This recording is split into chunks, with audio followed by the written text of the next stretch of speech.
Hi, good morning, and welcome to the monthly webcast presented by the Pro Bono Partnership of Atlanta. Today's topic is practical tips on how to conceive and grow your brand. My name is Anuj Desai, and I'm a partner with the law firm of Arnold Golden Gregory here in Atlanta. And if you can't hear me or if you're having any issues, please go ahead and let us know through the chat feature, and we'll see what we can do. Next slide. So on your screen there is our mission, the mission of the Pro Bono Partnership of Atlanta, which is to, again, maximize the impact of pro bono engagement by connecting a network of attorneys like myself with nonprofits such as yours in need of free business legal services. Next.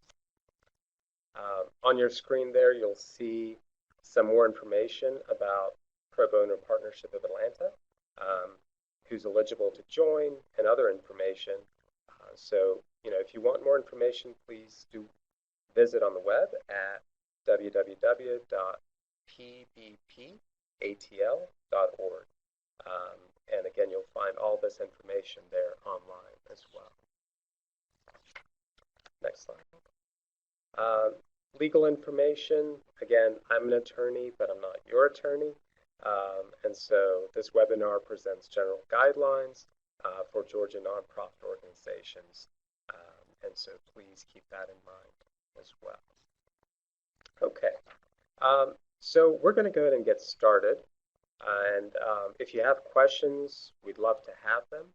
What you can do is go ahead and put them in through the chat feature. And we'll take breaks, every few slides or so. And if there are any questions, then we can repeat them back to the audience and talk about them. So today, again, we're here to talk about conceiving your brand and then growing your brand. A lot of you might already have trademarks, the name of your organization, or maybe you have different programs underneath it.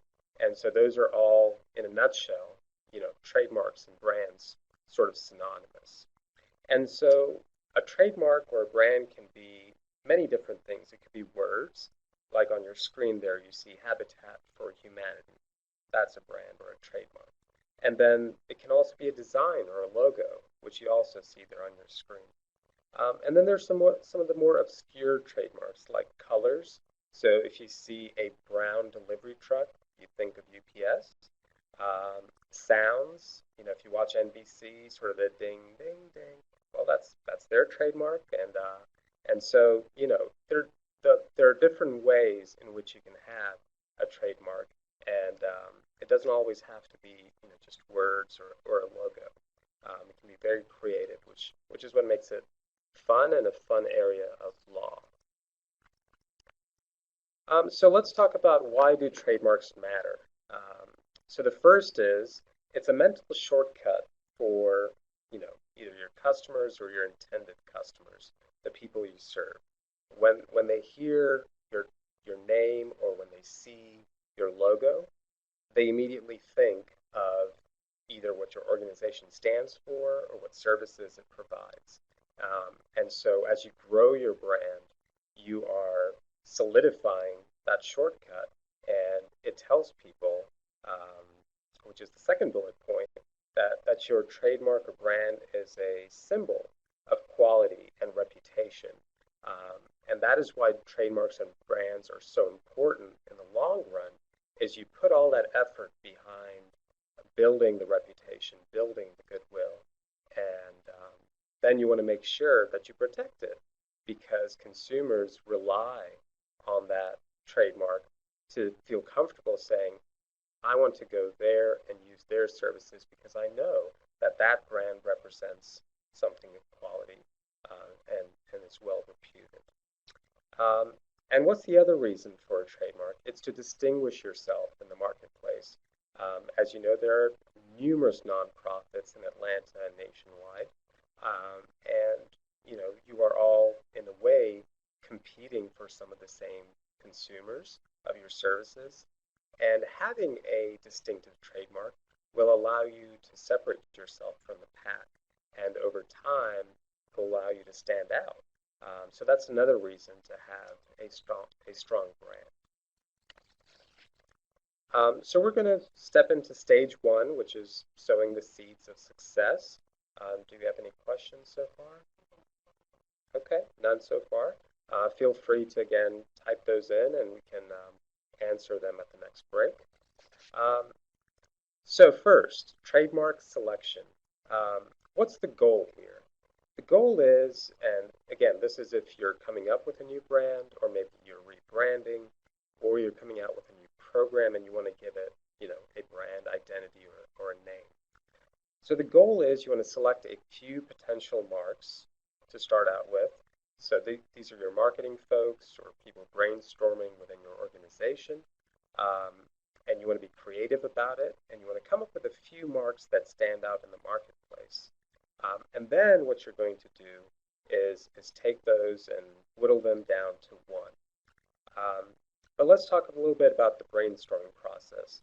So what you really want to look for and what you want to come up with are marks that are distinctive, strong marks. And you'll see on your screen some examples. So the first is a suggestive mark, which I've given an example, public heart. So public heart for, let's say, services of coronary disease counseling, something like that. The words public heart don't really describe what you're offering, but there is sort of the sense that it has something to do with the heart, it's for the people, and so it's suggestive. That's considered a strong mark because there's nothing in there that is immediately generic or descriptive of your services, which again is a reason it's going to stand out from the others. Another mark is called an arbitrary mark. So if you think of the trademark Apple, the fruit has nothing to do with electronics. That's why it's such a strong brand, because it doesn't describe the services, and so their competitors have no reason to use Apple in their branding, and so that stands out. So for example, you could use the trademark rock. Some people think it's, sort of a show of strength that, hey, we're behind you, we're here to support you. And so the trademark rock for counseling services would be considered arbitrary. And then finally, the best type of trademark is something that's entirely made up, what's called a fanciful or a coined term. And some examples out there, Exxon is one, Xerox. These are all made up terms. And I give an example that just popped in my head, mezzanine, sounds funny. But the reason why a fanciful trademark is the best is because, again, A, it's going to stand out. There's not going to be anything else like it. But B, others in the marketplace would, again, have no reason to use that trademark. And so there's less possibility of overlapping in your same industry. And then the third bullet point, you definitely want to try and avoid marks that are generic. So something that is simply identifying what you are. Let's say Elder Care of Atlanta, or descriptive, legal aid, which describes your services. If you pick a mark like that, and sometimes people do, what happens is that you can't protect it very well because somebody else should also be able to describe their legal aid services by saying, hey, we are legal aid of Marietta, let's say, and somebody says we're legal aid of Canton. You can't really stop them from doing that because it's a very descriptive trademark. So marketers often struggle with, hey, we want a brand that communicates what we do, and the lawyers say, no, no, no, you can't do that because that's too descriptive. So a balance would be to pick, a type of mark from the second bullet point, something that's suggestive or arbitrary or fanciful, and then have a tagline underneath or next to it that describes what you do. So again, you could say Public Heart is your brand, and then in smaller font below, just have a tagline that says Coronary Disease Counseling Services. That way you communicate your message, but at the same time you're building a stronger brand overall.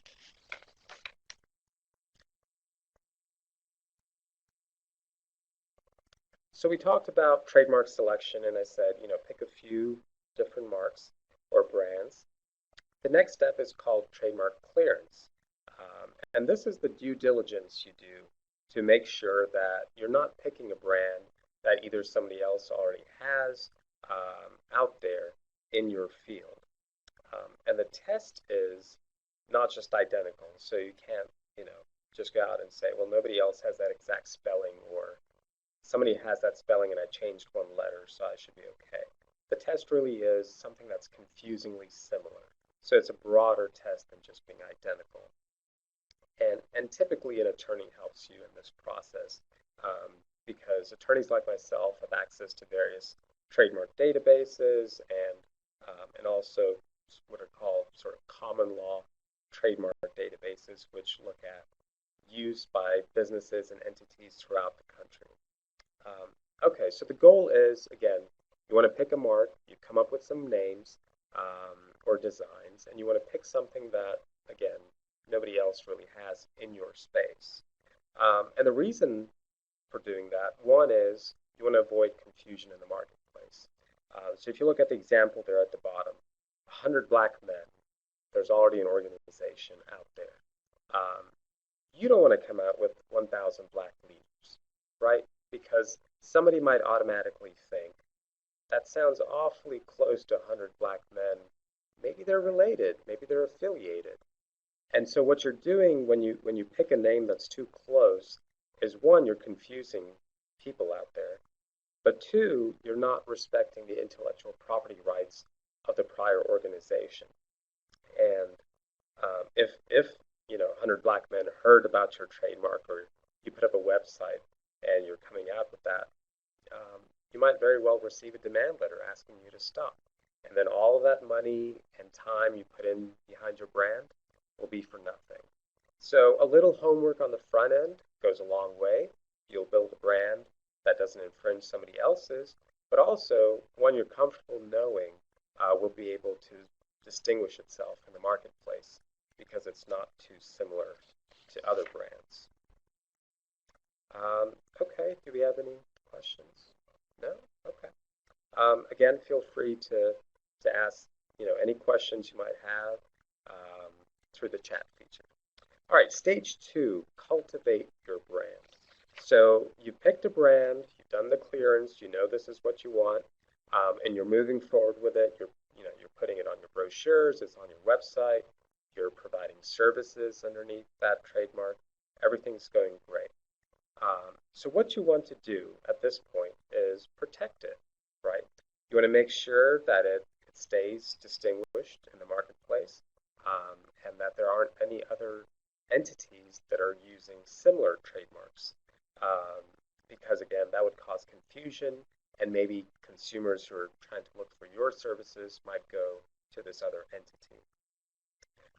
The other reason for protecting your trademark and being vigilant in the marketplace is if you don't, and let's say lots of people start using the same or similar trademark for, in the same field, it might dilute your brand.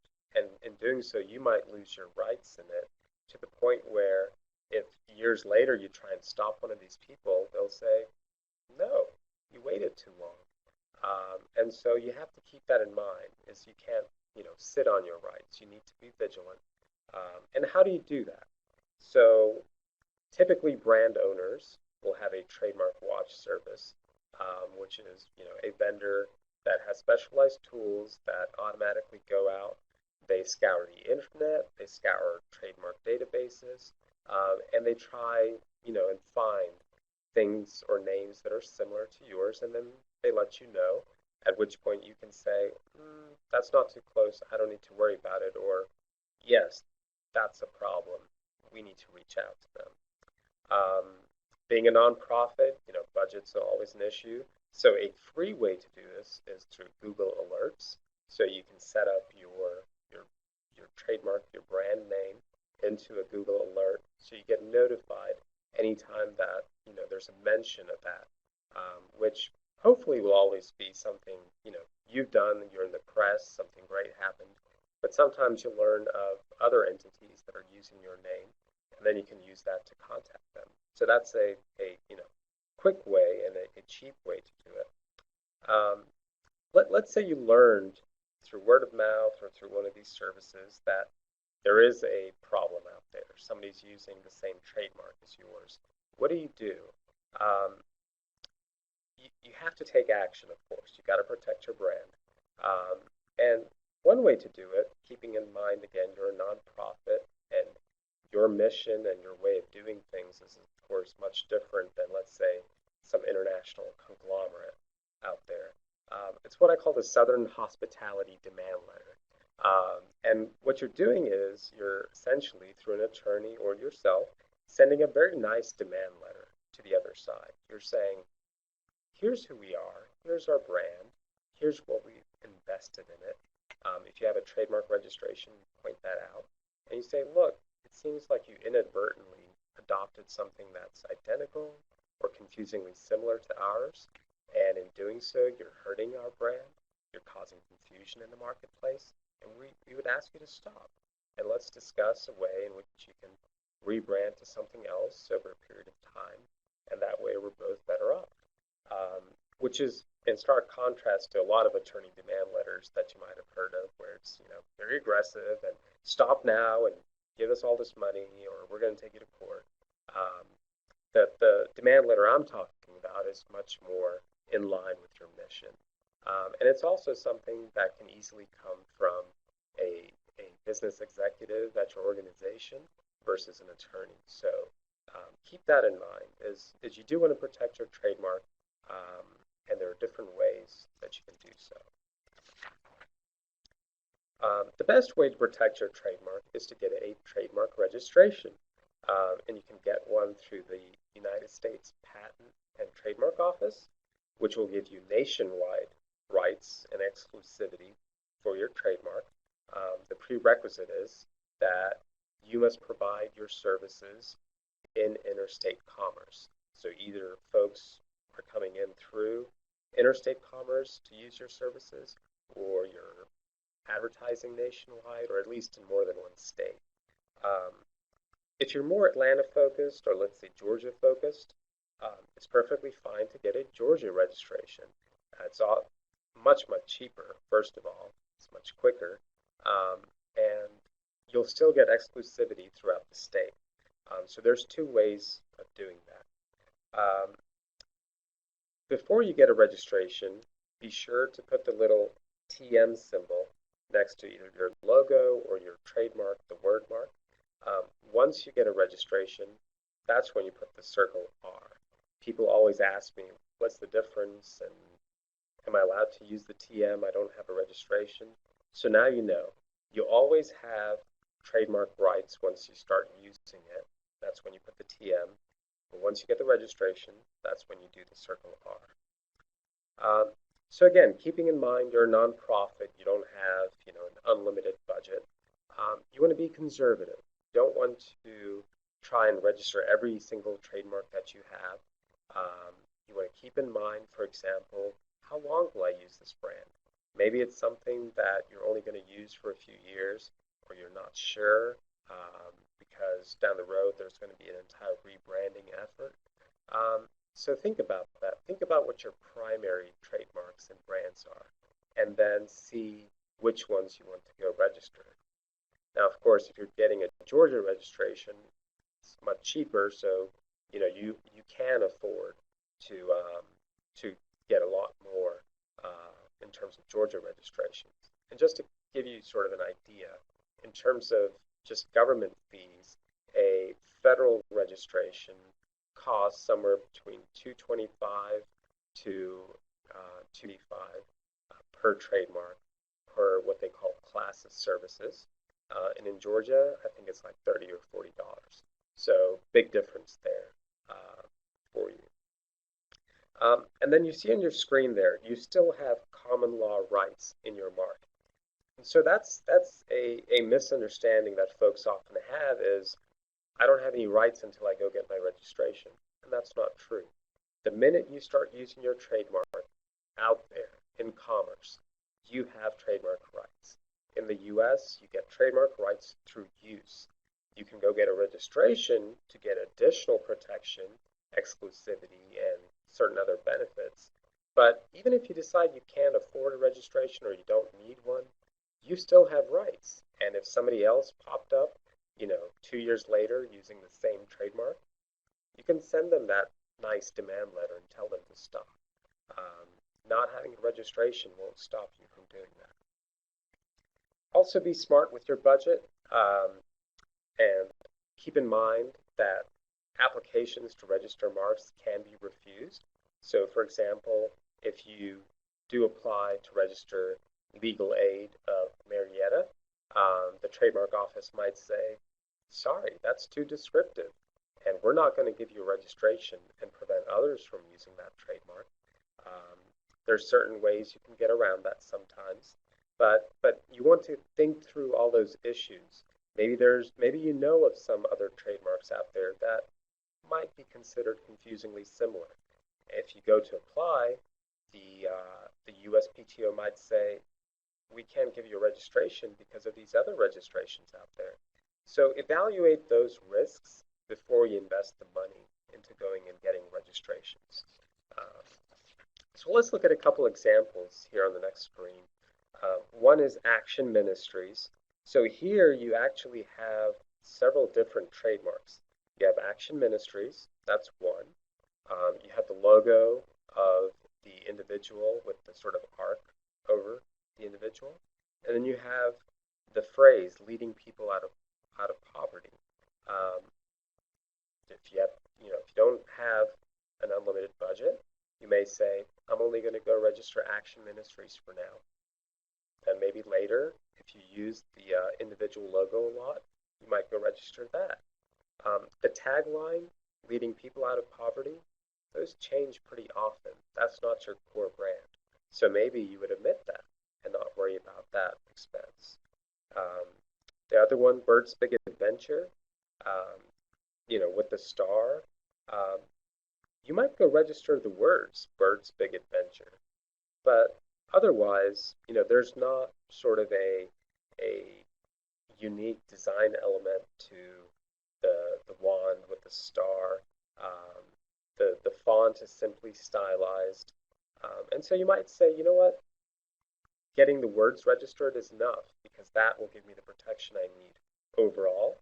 And there's nothing really distinctive in the design that I want to stop other people from using. If other people use, stars with their names, that's fine. So think through those types of practical issues as you move forward in registering your brand.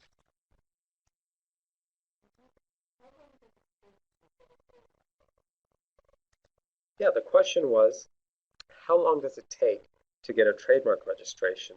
And it used to be, so two different answers depending on where you do it.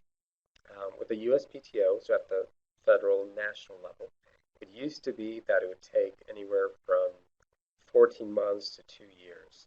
Um, but with advances in technology, that's come down quite a bit. Assuming that there's no problems with your application, you might see your registration in about 8 to 9 months. And if there are issues, it could take longer. I'd say with Georgia, you're probably looking at 4 to 6 months. So very quick, very easy. And keep in mind, it's not truly the registration date that matters. It's the application date in terms of priority. Um, and so, again, first, the day you begin your use is the date of priority versus everybody else. But getting your application on file also gives you priority. So if somebody else comes and applies after you, then you have priority over that application. And this application might be suspended if the trademarks are conflicting. So keep that in mind. You do want to be timely in trying to register your marks once you decide which ones you want to register. Okay, so we've got a registration. We're protecting our brand. Stage 3 is grow your brand. So using your trademarks, you need to be using your trademarks continuously. There can't be a break unless you have, a good excuse. For example, let's say you only put on a seminar every 2 years, and it's under a certain brand. That's okay, but you can't start using a trademark, stop for a few years, start up again. Um, if you do that, there's going to be a break in the chain of priority, and if you've been deemed to abandon your trademark, somebody else could come in between and start using the same trademark or the same services, and you might not be able to stop them. So it's always important to use your trademarks continuously. You want to reevaluate periodically. Are you providing new services? If you are, you might want to go register your trademark in relation to those new services. When you register a mark, it's not for anything and everything. You have to identify the products or services you're offering under that mark. And so as you enter new markets, you want to go revisit your trademark registrations and see if you need to apply for new ones. Likewise, let's say you exit a service area or you no longer provide some type of products. You want to make sure that when it comes time to renew your registration, you look at the description of goods and services and say, wait a second, we're not providing counseling services anymore. You need to omit that from the registration. Because if you don't, your registration could become vulnerable to cancellation by some other entity that wants to use the same trademark for, let's say, counseling services. And the trademark office takes that very seriously. And often it's just inadvertent, it's an omission. But the real issue for the government is some people often fraudulently register trademarks with things they never intend to use them for, just to keep everybody else away. And that's what they're trying to avoid. So just be careful as you renew your marks or you decide to get new registrations. Take stock of what you're doing and then make sure it reconciles correctly. Another thing, very important, your trademark is not a verb. How many times have you told someone, hey, go Google that? Or hey, I'll Google that for you. Google is not a verb, but in our vernacular, it has become a verb. Google hates that. If you ever look at one of their ads or if you go on their website, it will always say Google search because Google is a brand. And when you use a trademark generically, it could lose its value as a trademark and all of the rights associated with it. So here's some examples of brands that you might think are actually not brands. Popsicle, that's actually a trademark. Thermos, also a trademark. Frisbee, I just learned that the other day, also a trademark. But I bet you each and every one of us refer to these things very generically. It doesn't make matter who makes the popsicle. An ice pop to us is just a popsicle. So you don't want that to happen to your brand. So always use your trademark as an adverb or some attributive modifier, or if it's the name of your organization, that's okay.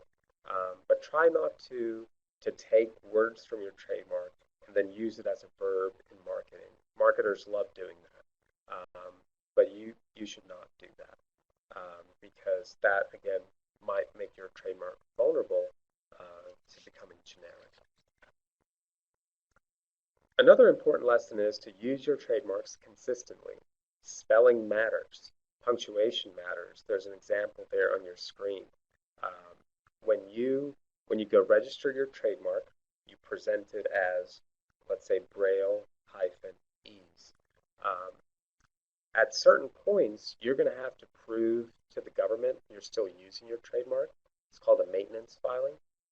If you go and provide a maintenance filing with something that says Brailleese with that hyphen missing and one E missing, they're not going to let you do that.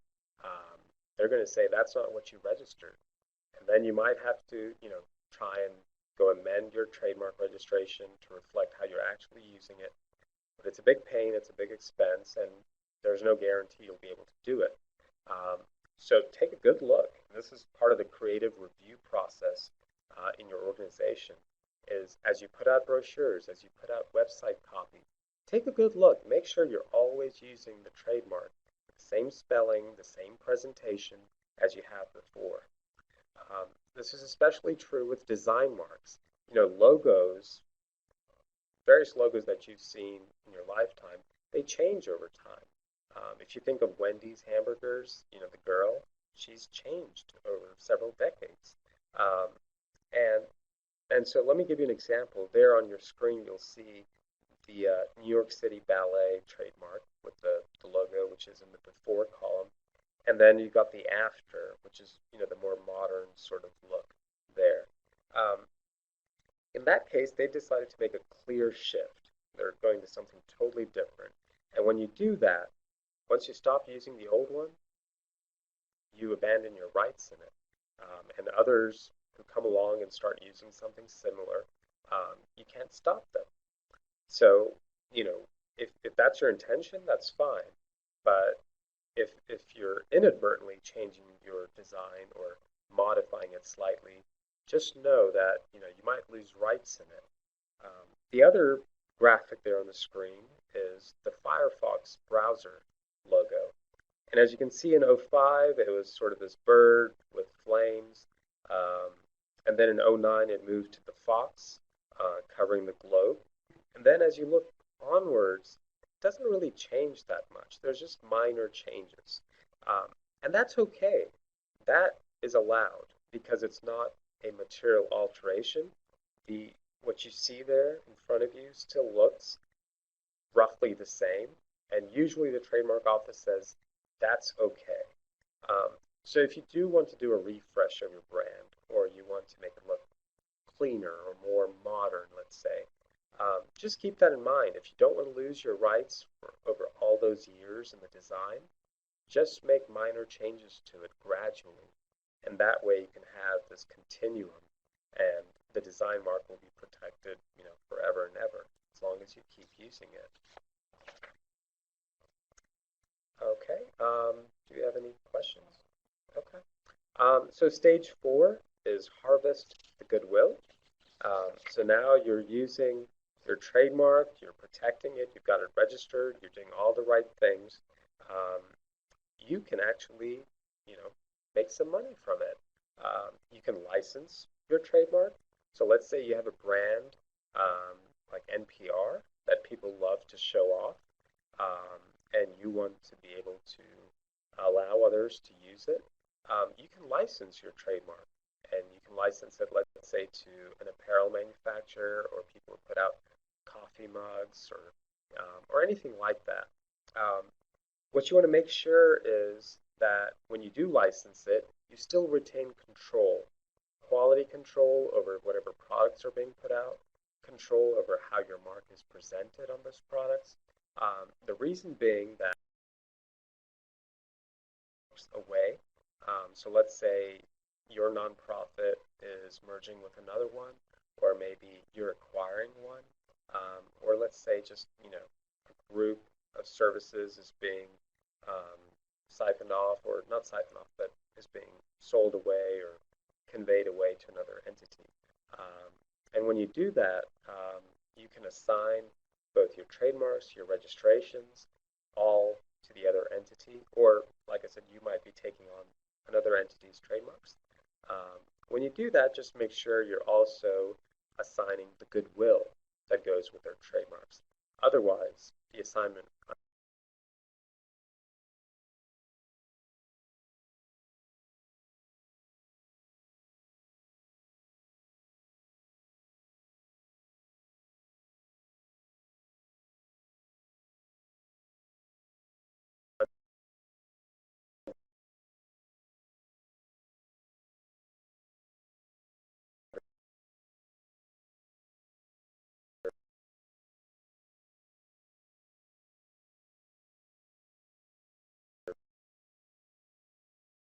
under trademark law will be of no effect.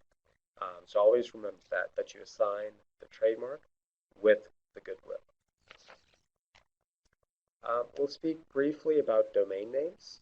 Um, and as I'm sure you're familiar with, you can acquire domain names to support your brand. Often they're the same name as your brand with a .com or .org. But just keep in mind that a domain name is not necessarily a trademark. It can be, like overstock.com, for example. Um, but unless you're using that as your trademark with the .com, it's not going to be a trademark. So just keep that in mind. Also note that there are a lot new generic top-level domain names coming out. So you have .org, but they're coming out with .ngo, .ong, and other such GTLDs, they're called, that might be appropriate for your product or service area. And so keep that in mind. If you want to make sure you have the best web presence out there, search those out and make sure that they're still available to you. Sometimes you have the issue of cyber squatters, people who acquire domain names just to sit on them and then hold them at ransom, basically, to sell them to you. If you have that kind of issue, an attorney can usually help you with what's called a UDRP procedure, and that's a proceeding that's not really in court, but it's before a third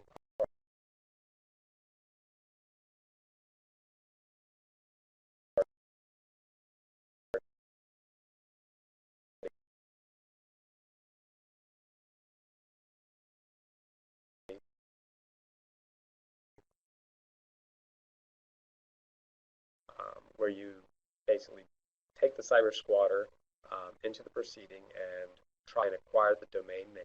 We'll talk briefly about social media. Um, so you want to be careful in how you use social media. Everybody's using Twitter, Facebook, Instagram, and other such social media platforms these days. Um, but unlike an individual or let's say somebody in the news industry, you have to be careful what you put out there. So if you find an image, let's say on the web, that goes perfectly with some text you want to share, you have to ask yourself, do you have copyright permission for that image? What if there are people in that image? Let's say an employee took a picture of some event and then you want to share that. Did you get releases, right of publicity releases from those individuals? If you didn't, again, depending on who's in the picture or if they don't want to be, identified publicly in that way, you might have some sort of dispute brewing there as well. And then just always part of the creative review process, um, have checks and balances in what's put out. You don't want one employee, for example, to have the login password for every platform. You want to make sure that that's available to management in case there's an issue with the employee leaving, or you might have sometimes issues with rogue employees who just type whatever they feel like into the social media platform, like tweets, for example. You want to bring that process in under the same review process that happens for any marketing material, just to make sure that there's a second set of eyes that look at this stuff. And in a moment, we'll talk about what that means. But I wanted to point out that